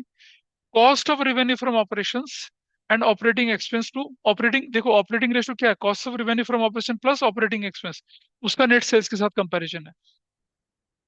दिस रेशियो ऑपरेशनल एफिशिएंसी को बताती है, जितनी कम होगी उतनी बढ़िया होगी। ठीक है। ये कैसे निकाला? Cost of revenue from operation upon में ऑपरेटिंग एक्सपेंस, या ऑपरेटिंग कॉस्ट अपॉन में नेट सेल्स निकाला। Cost of revenue from operation कैसे निकाला? पेज नंबर 7 में कैलकुलेट करके दिखाया था आपको मैंने, फाइनेंशियल स्टेटमेंट के पॉइंट ऑफ व्यू से भी और सोल प्रोप्राइटरी के पॉइंट ऑफ व्यू से भी। ऑपरेटिंग एक्सपेंस कैसे निकलता है? देखिए operating expense, employee benefit expense, depreciation, amortisation, other expense. दोबारा से इस जगह पे आए, ये देखो यहाँ पर, ये दिख रहा है आपको पूरा का पूरा? इसमें ऑपरेटिंग एक्सपेंस कौन कौन से होते हैं? इसमें ऑपरेटिंग एक्सपेंस कौन से होते हैं? इसको छोड़कर बाकी सब ऑपरेटिंग एक्सपेंस होते हैं। ये तो हो गया cost of goods sold. Cost of goods देखो बेटा, अगर मुझे ऑपरेटिंग एक्सपेंस लेके चलना है, क्या बोला हमने नोट्स में? देखो यहाँ पर हमने बोला employee benefit expense, depreciation, amortisation, other expenses, office and administrative expenses. देखिए, और सेलिंग एंड डिस्ट्रीब्यूशन के खर्चे। ठीक है। ये अगर मैं इस जगह पे जाऊंगा तो कहाँ दिखेंगे आपके पास? देख रहे हैं? ये फाइनेंशियल कॉस्ट हटा दिया, एम्प्लॉय बेनिफिट एक्सपेंस को इंक्लूड करना, अदर एक्सपेंसेस को इंक्लूड करना, तो बाकी ये सारे को आप इंक्लूड करेंगे, तब जाके आते हैं आपके ऑपरेटिंग एक्सपेंस की कैटेगरीज। वो और ज्यादा डिटेल में हमने कहाँ डिस्कस करा है? इस जगह पे डिस्कस करा। ये जो नोट्स बना रखे हैं, ये वो 11th और 12th दोनों को मिला के बना रखे हैं, कि अगर 11th पढ़ी है ढंग से तो भी आएगा, नहीं भी पढ़ी तो भी आएगा। इसका मतलब पढ़ना मत बंद कर देना कि 12th में तो पढ़ ही लेंगे। So that was operating ratio. ठीक है। और कैसे निकला हमारा ये operating ratio? Cost of revenue from operation plus operating expense जोड़ के निकला। ऑपरेटिंग एक्सपेंस क्या होते हैं? ऑफिस एडमिनिस्ट्रेटिव एक्सपेंसेस क्या होते हैं? सेलिंग डिस्ट्रीब्यूशन क्या होता है? छुटका छुटका दे रखा है, बड़ा तो मैंने आपको 11th में दिखाया अभी। अच्छा, ये इंटरेस्ट एक्सपेंस जनरल नेचर के, they are including in operating expenses. Financial expenses ये सारे के सारे not included in operating expense. फिर ऑपरेटिंग कॉस्ट कैसे निकलती है? Operating cost, cost of material consume plus purchase of stock in trade plus change of inventory plus depreciation plus employee benefit and other expenses. अभी बताया मैंने आपको, सिर्फ finance cost को छोड़ दे, बाकी सबको जोड़ देंगे तो क्या निकल आएगी आपकी? ऑपरेटिंग कॉस्ट निकल आएगी। ये रहा। और फिर ऑपरेटिंग प्रॉफिट रेशो कैसे निकालते हैं? ऑपरेटिंग प्रॉफिट अपॉन में रेवेन्यू फ्रॉम ऑपरेशंस, भी बताया था। This ratio analyse the performance of business through lights in operation efficiency of business. Generally higher ratio ज्यादा अच्छी मानी जाती है, कम रेशो क्या मानी जाएगी? बेकार मानी जाएगी। और उसके बाद हमारे पास आया क्या? ऑपरेटिंग प्रॉफिट कैसे निकलता है? दूसरा यहाँ वाला, यहाँ देखिए मैंने बताया था आपको ऑपरेटिंग प्रॉफिट कैसे निकाल सकते हैं आप। Gross profit minus operating expense. ठीक है। अगर सीधा नेट सेल से निकालना चाहे तो कैसे निकालेंगे आप बताइए? सीधा नेट सेल से ऑपरेटिंग रेशियो निकालना पड़े तो कैसे करेंगे? Cost of goods sold minus operating expense. ठीक है। पर अगर आपको नेट प्रॉफिट से निकालना है तो क्या करोगे? नेट प्रॉफिट से ऊपर जाना, याद है मैंने कराया था। नेट प्रॉफिट में क्या करेंगे? माइनस करेंगे नॉन ऑपरेटिंग, प्लस करेंगे नॉन ऑपरेटिंग एक्सपेंस। कहाँ पहुंचेंगे? देखिए ये रहा फॉर्मूला, ये रहा, दिस इज हियर। देखो कैसे निकाला हमने? Gross profit minus operating expense, और gross profit plus other operating income minus other operating expense. Revenue from operation से सीधा ऑपरेटिंग कॉस्ट माइनस करेंगे, या रिवेन्यू फ्रॉम ऑपरेशन से cost of revenue from operation operating expense minus करेंगे, या net profit में non operating expense जोड़ के नॉन ऑपरेटिंग इनकम माइनस करेंगे। नीचे से ऊपर वाला फॉर्मूला। काशा है इसको देखना, ये लोग गड़बड़ करते हैं, ये बचपन में सीखते हैं हम लोग। अगर मेरे पास नेट प्रॉफिट गिवन और मुझे ऑपरेटिंग प्रॉफिट निकालना है तो I have to go reverse. Getting my point? If I have net profit with me and I have to calculate operating profit, तो मुझे क्या करना पड़ेगा? नेट प्रॉफिट में क्या माइनस करना पड़ेगा? नॉन ऑपरेटिंग इनकम, और प्लस क्या करना पड़ेगा? नॉन ऑपरेटिंग है, तब मैं पहुंचूंगा कहाँ, ऑपरेटिंग प्रॉफिट पे। तो इट कैन बी ऊपर से नीचे भी और नीचे से ऊपर, दोनों तरह से निकाल सकते हैं ऑपरेटिंग प्रॉफिट। हाँ, ये मैंने तब भी सिखाया था आपको। तो ये और कहा था 12th में काम आएगा, देखिए 12th में काम आ रहा है। तो this is net profit, non operating जोड़ा और नॉन ऑपरेटिंग माइनस करा। Operating ratio, operating profit ratio. Operating ratio is calculated percentage by adding operating expense to cost of goods sold. Operating profit ratio कैसे निकाली जाती है, percentage of operating profit to net sales. और ये relationship दिखाया था आपको, ऑपरेटिंग प्रॉफिट और ऑपरेटिंग प्रॉफिट रेशियो का क्या टोटल किसके बराबर होता है, 100 के बराबर है। तो रेशो जितनी थी वो हमने सारी की सारी आपके साथ क्या करी, डिस्कस करी, ठीक है। चलिए, अब हम इनके क्वेश्चंस करना शुरू करेंगे। उससे पहले एक छोटा सा पार्ट और सीख लेते हैं, ये वाला। लेट्स अंडरस्टैंड दिस पार्ट, ये पार्ट देख लेते हैं। ये तुम्हारे शायद 11th में ना पूछे, बट 12th के लिए बड़ा इंपॉर्टेंट है। डेट कलेक्शन पीरियड है, डेटर्स वेलोसिटी। सीयूटी के पेपर में डेटर वेलोसिटी और क्रेडिटर वेलोसिटी निकल, एक कुछ आइटम दे रखे थे, बोला था calculate debtor velocity will be this and creditor velocity will be this. पता नहीं किसी को वेलोसिटी, वेलोसिटी तो फिजिक्स में पढ़ते हैं हम, अकाउंटिंग में कहाँ से वेलोसिटी आ गई। लेकिन ये होता है डेट कलेक्शन पीरियड। कितना टाइम लगेगा आपको अपने डेट को कलेक्ट करने में, और कितना टाइम लगेगा आपको अपनी पेमेंट को पे करने में, इसे निकालते हैं। देखिए कैसे हो रहा है, जरा ध्यान से देखना जरा। It provides an approximation of average time that it takes to collect from the debtors. एक कलेक्शन पीरियड डेज में, मंथ में, वीक में, सब में होता है। पहले मैं निकाल रहा हूँ डेज में, जरा समझना। एवरेज ट्रेड रिसीवेबल क्या होंगे, डेटर और बीआर होंगे। मुझे कितना पैसा लेना है लोगों से, that will be defined by my debtor and my BR. तो हमने क्या ले लिया, एवरेज ट्रेड रिसीवेबल ले लिया, और डिवाइड किससे कर दिया, average daily net credit sale से कर दिया। हर रोज मेरी क्रेडिट सेल्स क्या हो रही है वो, और मेरे डेटर और बीआर कितने बनते हैं वो करूंगा, तो मेरा डेट कलेक्शन पीरियड डेज में आ जाएगा, ठीक। लेकिन एक बात समझिएगा, और यहाँ देखना एक छोटी सी चीज। ये जो होता है ना, ये वाला पार्ट, ये वाला पार्ट, ये कैसे कैलकुलेट होता है, ये ऐसे कैलकुलेट होता है। कैसे, एवरेज डेली क्रेडिट सेल्स कैसे निकलेगी, net credit sales of the year, और डिवाइड कर दूंगा किससे, 365 से। क्या निकल आएगा, daily sales. Net credit sales of the year divide कर दूंगा 52 से, तो क्या निकल आएगा, वीकली सेल निकल आएगी। और net credit sales of the year को डिवाइड करूंगा 12 से, तो क्या निकल आएगा, मंथली निकल आएगा। Got it. अब मैं क्या कर रहा हूँ, जरा यहाँ देखना, जरा इस जगह पे देख। इस वाले फॉर्मूले को, एवरेज ट्रेड रिसीवेबल,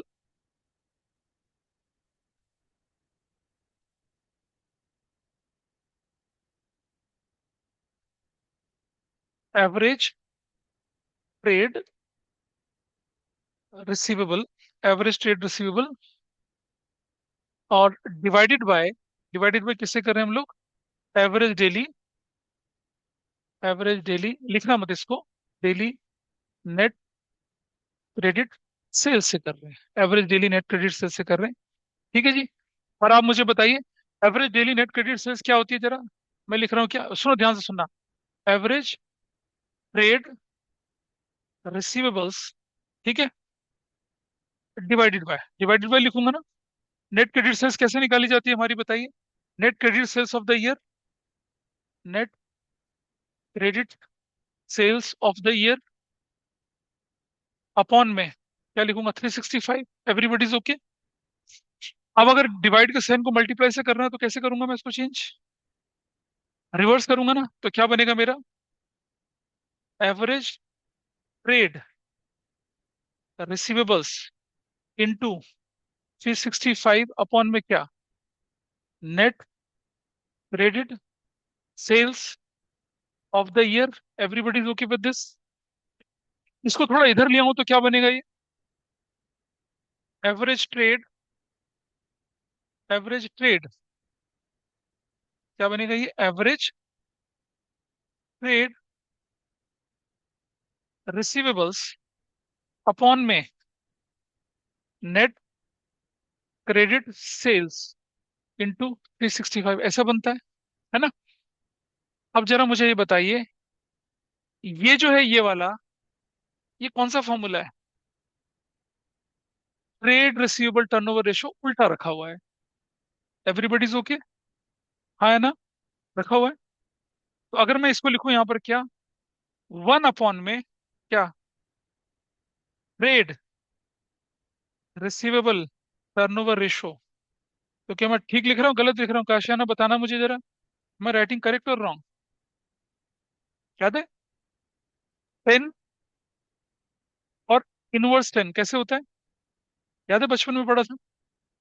1/10 या 10 - 1 ऊपर करते थे इनवर्स, ऐसा कुछ करके। इसे थोड़ा और मॉडिफाई करें तो क्या बन जाता है ये? 365 अपॉन में डेटा टर्नओवर रेशो। यानी कि एवरेज कलेक्शन पीरियड अगर आपको निकालना है तो क्या करना पड़ेगा? डेज में निकालना है तो 360 अपॉन में डेटा टर्नओवर रेशो। अगर आपको निकालना है वीक में तो क्या करेंगे? 52 अपॉन में डेटा टर्नओवर रेशो। और अगर आपको निकालना है मंथ में तो क्या करना पड़ेगा? Data turnover ratio. ये मैंने यहाँ पर बताया आपको, ये रहा। This is the, I hope you understood the logic now. क्या है? 365 अपॉन में data turnover ratio, trade receivable turnover ratio. अगर हमें चाहिए डेज में कलेक्शन पीरियड, अगर हमें चाहिए मंथ में तो अपॉन में, और अगर हमें चाहिए क्या, वीक में, तो 52। ठीक है। इसी तरह से पेमेंट पीरियड होता है। 365 अपॉन में क्रेडिट टर्नओवर रेशियो, अगर चाहिए डेज में। और अगर मुझे चाहिए एवरेज पेमेंट पीरियड मंथ में तो क्या करूंगा? 12 अपॉन में क्या करूंगा? Credit turnover ratio. अगर करूंगा मैं वेजेस वीक्स में तो क्या करूंगा? 52 अपॉन में क्या? Credit turnover ratio. इसे कहते हैं क्या? क्रेडिटर्स वेलोसिटी, या क्या कहते हैं? Debtors velocity. ठीक है। चलिए, अभी एग्जांपल 6 करके दिखाइए मुझे बस। एग्जांपल 6 करना है एक, और एग्जांपल 7 भी करना है, 8 भी करना है वैसे तो, पर करो तुम, 6 नंबर करो बस, that is more than sufficient. Tennis, इसको कर, ये तो वैसे ही हो जाएगा, देखो जरा। Calculate trade receivable turnover ratio average collection period. ठीक है। क्रेडिट रेवेन्यू फ्रॉम ऑपरेशन कितना है? 6 lakh. Debtor and bills receivable at the and were rupees 60 and 40, है ना? तो credit revenue from operation 66 lakh है। अपॉन में 1 लाख करूंगा तो क्या वैल्यू आ जाएगी? 6। तो 6 टाइम्स टर्नओवर रेशो, 6 आ गया, ओरल निकल गया आंसर, 6 आया। और मुझे जानते हैं तो कलेक्शन पीरियड कैसे निकलता है मेरा? मुझे कितने में कलेक्शन पीरियड कैसे निकालना है? मुझे डेज में निकालना है ना। डेज में निकालना तो क्या करूंगा? 365, और किससे डिवाइड करना है उसको? 6 से। You got your answer. अगर मुझे चाहिए क्या, मंथ में ये निकलेगा, मंथ में ये निकलेगा, वीक में ये निकलेगा, और डेज में इतना निकलेगा। कितना आसान है। दिस इज डन, इजीली हो गया। है ना? और बड़ा मुंह खोलो। चलो, ठीक है। और देखें जरा आगे, एक और देखिए। A firm normally has trade receivable equal to 2 months credit sales. During the coming year, it expects credit sales 720 की क्रेडिट सेल्स है 12 महीने के लिए. What is the estimate amount of trade receivable at the end of the year? देखना बेटा, समझना। 7 लाख 20, 7 लाख 20 12 महीने के लिए, तो एक महीने के लिए कितनी हो गई? डिवाइड बाई 12 कितना हो गया? 60,000। 720 डिवाइड बाई 12 करूंगा 60,000। क्रेडिट सेल कितने महीने के बराबर है? 2 महीने के बराबर। 120, दैट्स योर आंसर। हो गया। ये देखिए, X made a credit sales of 4 lakh during the year. Collection period 36 days का है, और नंबर ऑफ डेज कितने? 360 है। ट्रेड रिसीवल टर्नओवर रेशियो निकालना है, एवरेज ट्रेड रिसीवल निकालना है, trade receivable at the end निकालना है, जबकि trade receivable at the end are more than that of the, ये इसको करिए बस। एक नंबर एग्जांपल 8 करिए। यही एक क्वेश्चन है आपकी बुक में जो डेट कलेक्शन पीरियड और पेमेंट पीरियड से रिलेटेड है। I think you can easily solve it. करिए इसको सॉल्व, एग्जांपल 8 करेंगे, फिर मैं वाइंड अप कर दूंगा। फिर हमारा जो बनेगा, नेक्स्ट में हम सिर्फ प्रैक्टिकल क्वेश्चंस करेंगे। As far as formula concern, they are there with you.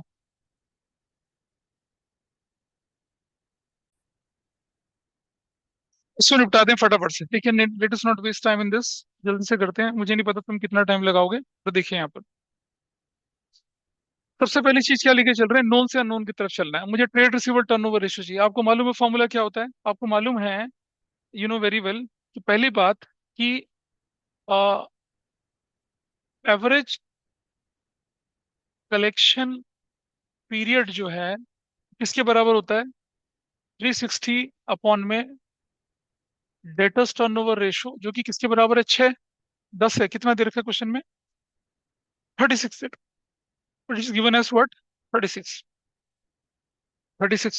ठीक है, ऐसा कर लेंगे। क्रॉस मल्टीप्लीकेशन करेंगे तो डेटा टर्नओवर रेशियो कितना आ गया बताइए? 360 अपॉन में कितना आ गया? 36। तो कितना आ गया? 10 आ गया।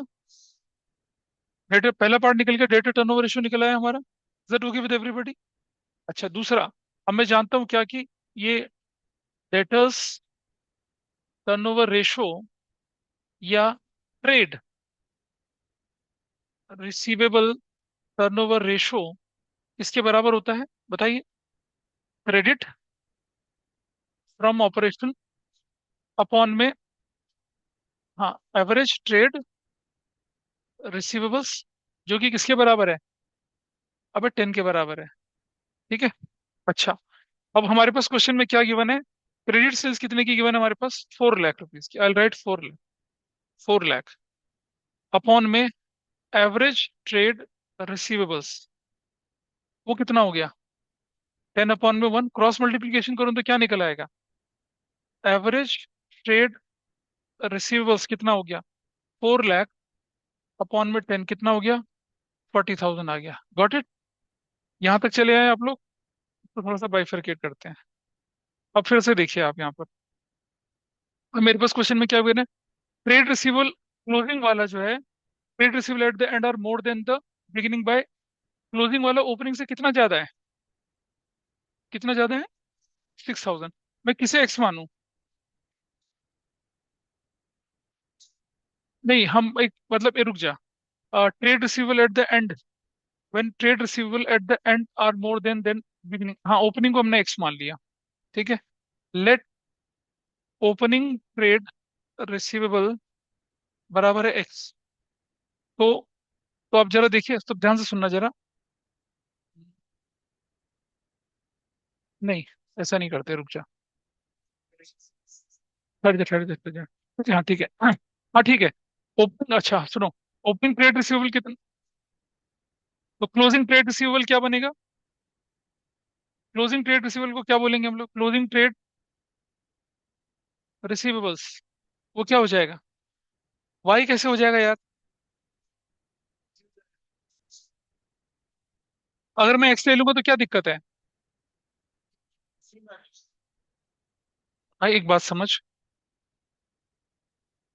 नहीं नहीं, मैं बता रहा हूँ। Trade receivable at the end when the trade receivable at the beginning are more than, ठीक है, रुक जा। और रुक जा, कुछ नहीं, -3,000। जरा इधर देख, रुक जा भाई, रुक जा, सुन सुन सुन, इधर रुक जा। ओपनिंग ट्रेड रिसीवेबल्स, ठीक है, plus closing trade receivables upon में 2 इज इक्वल टू कितना बन गया? 40,000 बन गया। ठीक है। अब अच्छा, रुक जा। Opening trade receivables plus closing trade receivables बराबर है कितना? 80,000 हो गया। ठीक है। अब जरा ध्यान से सुनना। लेट, किसको? लेट, हमारा इनके बीच में रिलेशन क्या है? कि closing is more than the opening by, अच्छा ठीक है। लेट ओपनिंग ट्रेड रिसीवेबल्स बराबर है एक्स। ठीक है ना?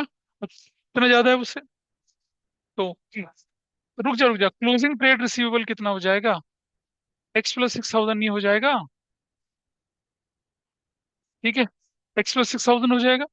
अब मैं बोलूँ तो, हमें बोलूँ, ध्यान से सुनना जरा, कि अभी हमारे पास किसके बराबर है?